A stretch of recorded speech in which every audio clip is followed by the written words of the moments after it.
Hey everyone, welcome to Xbox Ultimate, where we'll be looking at everything Game Pass Ultimate for Xbox and Xbox across all of the platforms. On February 18th, Game Pass Ultimate Cloud, or Xcloud, or Game Pass Cloud, whatever you would like to call it, got 7 new games with touch controls. So we're going to have a look at what those games are and how the touch controls have been implemented and how well they work. Starting with Bridge Constructor Portal, we've got a new custom layout for the controls here with the left analog stick type, as well as the D-pad below, and then a custom right hand layout with the left and right buttons either side, as well as the right stick down on the bottom right. These are all the buttons that you need, but it is a little bit cumbersome as the left analog stick gives you kind of a mouse movement.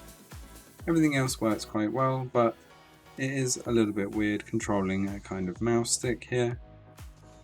And there is a little bit of latency and input lag with that mouse movement over the normal buttons. Let a test vehicle run over your bridge to test it.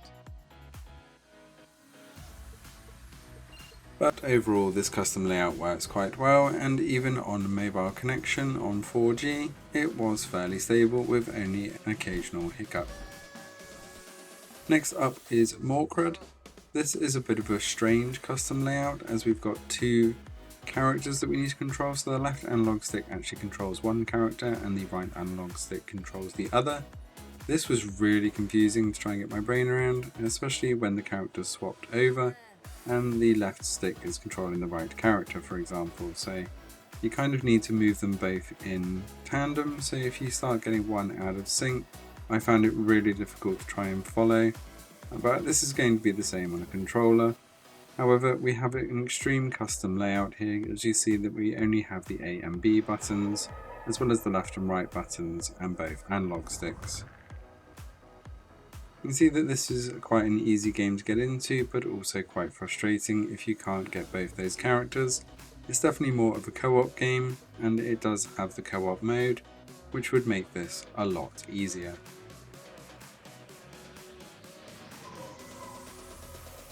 Next up we have Neoverse. This is a game that's intrigued me quite a lot as the graphics are very cool. It's a turn-based card action kind of RPG. But the controller layout here is a little bit too much. It's kind of tried to go towards the style of a standard controller. So you've got all of the controls on the screen.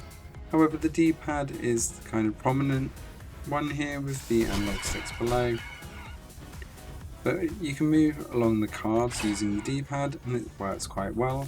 However, you need to use the kind of mouse movement of the left analog stick to get to that kind of end turn and a few other sections that don't kind of transition from the D-pad, which is a little bit hard to keep transitioning between the two when you'd expect going to the far right on the cards for the next one to go to that like 5 end turn. Instead it just goes back to the first card.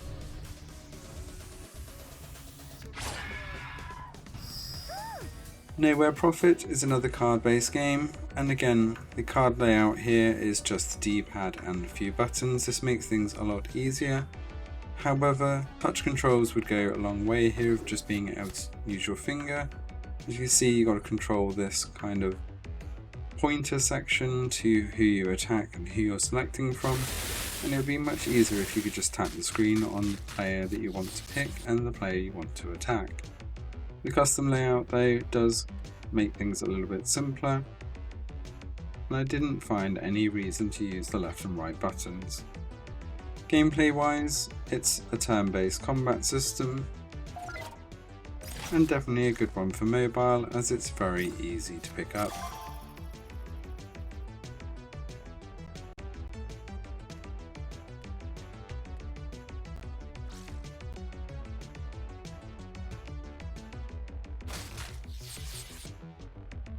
Spiritfarer is up next, and again we've got a strange controller layout here.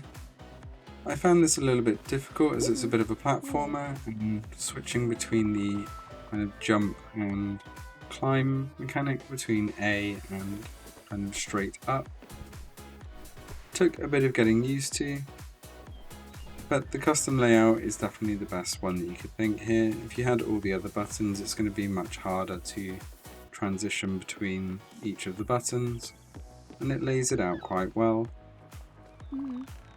Spiritfarer looks absolutely beautiful on the mobile here as well. This is on the Pixel 4a, recorded from the inbuilt screen recorder, and I was thoroughly impressed with how nicely Spiritfarer looked and how easily it worked.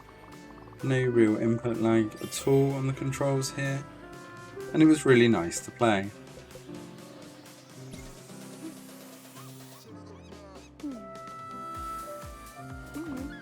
Little Acre was a bit of a surprise to me. This has a very custom layout, but you are mainly controlling a mouse, which can be a little bit frustrating. However, the graphics on this game, especially on mobile, are absolutely stunning. You wouldn't have believed that this was on a phone at all, and looks absolutely beautiful. The animations and the voice acting is also quite funny, and this detective style kind of strategy is definitely something I'd like to get a bit more into, but also found that I'm not very good at it. This is one of those games where you have to find the right areas to trigger certain scenarios, and it can get a little bit frustrating as I got very close to the end and wasn't able to figure out the last section. But it's definitely one that I'd like to go back to because it does look very good and is more like playing a storybook.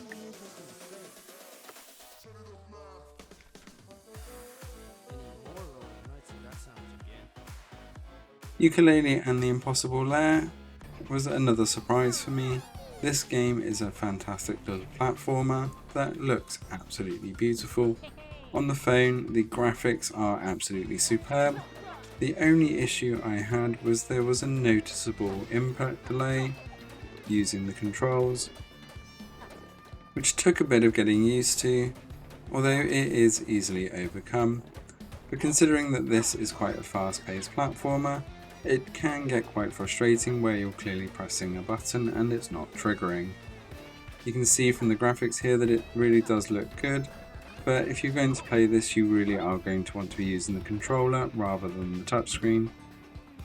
Although it does work with the touchscreen and the custom controls here are done very well, that little bit of input lag really does get quite annoying.